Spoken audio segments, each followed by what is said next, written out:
It is March 4th, and Scott McElree has still not been arrested for the attacks on those students that we are now referring to as the Quakertown Five.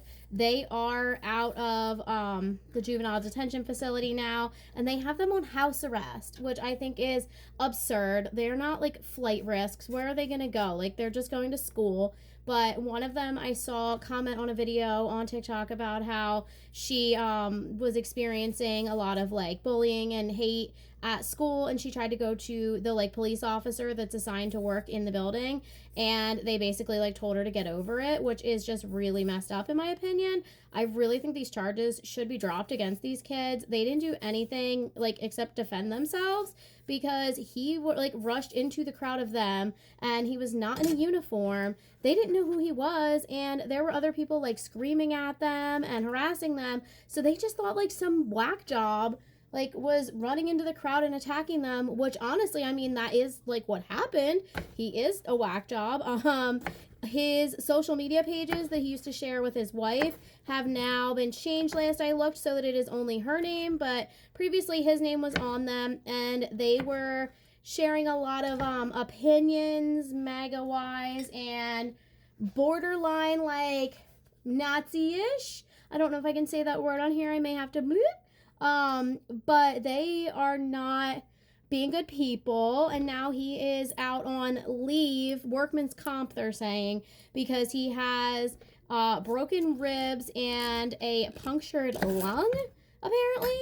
Yet there's videos of him at the scene rejecting medical care from paramedics and just like getting back into his car. Also, if they heard him when they were like whooping his ass, he wouldn't have got back up and started doing shit again. He would have stopped. There was like 8 bajillion officers there that could have handled that situation, and instead he was enraged. And what you don't realize is there's 2 girls there, and they look really similar, and they're not the same girl. They're wearing the same pants, but they're wearing like different tops. And if you watch those videos back and you see it through different eyes, you'll see that he has the one girl in a chokehold, and she's literally like at the end point, she's already arrested, and they want to get one of the other girls, and he literally comes up behind her like this and grabs around her neck. And it's like, you already just did that. And what really gets me is you can hear the cops telling these kids, like, do you know who that is? Do you know who you just hit? Because they don't. They're literally saying, like, no, we don't know who he is. And then they're like, you just hit the effing chief of police or whatever, like in the videos. But you can also hear when the chief of police is going in on them and being too much, you can hear some of them saying, Scott, stop, Scott, stop, in the audio of the videos. So, like, some of the cops literally knew he was taking it too far, and then somebody had to pull him off of that girl that he, like, went and was, like, choking, like, ridiculous. Or no, I think they had to pull him off of the one that was bleeding on her face. But either way, it's nuts, and he should be arrested, and he still hasn't been, and I don't like it. Parents have been out protesting. We've all been trying to get to like the school board meetings, the borough council meetings. I can't always get there because I don't have childcare, but it doesn't really help me to go because I am not a Quakertown resident, so they won't let me actually like stand up there and speak no matter how much I have to say, which is a lot. So I am in a few groups with some other people who are like working on saying things, and they, you know, take into consideration things that I have to say, and they will like bring them up at the meetings, which is good. But yeah, like it's just been ridiculous that, you know, he has not been like officially suspended or anything like that. Like he's just out on workman's comp for injuries that he refused medical treatment for. Like he should be like suspended. So now somebody else is like acting borough manager right now. I'm not sure if the same guy is acting police chief, because if you didn't know, yeah, Scott McElree was like his own boss. So he was not only the chief of police, but he was also the borough manager. So like he answered to himself. So I'm not sure if they've like appointed someone to do both jobs or if 2 different people are doing those jobs. But as of right now, he is out. People are acting a fool in Quakertown, and the true colors of people are really coming out. The racism is really, really coming out, and it's embarrassing to even live close to Quakertown. Like I live a few minutes away, and I cannot believe the behavior of people. I thought that we were completely past this, and apparently we're not. So, yeah, people are being nasty. And there's just so many people in the comments that keep saying, like, this wouldn't have happened if they were in school. And it's like, we get that. But at no point is the punishment for skipping school being choked out by a police officer. Is it? Like, if you skipped school, did a police officer choke you out? Literally, I want to know. If that actually happened to you, comment, prove it. But I've never known that to be the consequence for skipping school or walking out of school. So I wouldn't be on here making the same arguments if, you know, teenagers walked out of school and then, you know, the cops got them and they were like, you know, you need to go back to school, you're getting suspended. Like, I'd be like, okay, your punishment, you know, the punishment fits the crime.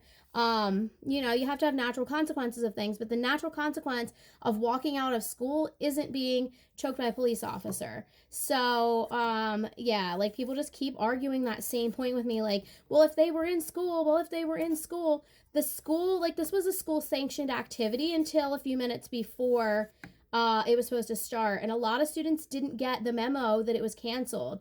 From what I was told, they did not make any like morning announcements or anything like that. And students were just supposed to know that it was canceled from an email. And so many people have weighed in comments I've seen, teachers saying, you know, like those kids don't like check their student emails because a lot of them like don't have them on their phones and stuff. It's like a school system. It's not just a like a Gmail or something like that. So they can't just, you know, pull it up in the little email folder on their iPhone or whatever. They have to actually physically go like to a site and log in to check their emails, which they're not doing 10 minutes before homeroom starts while they're, you know, sleepy and maybe just finished their breakfast or, you know, just got off the bus and they're trying to not be late for school.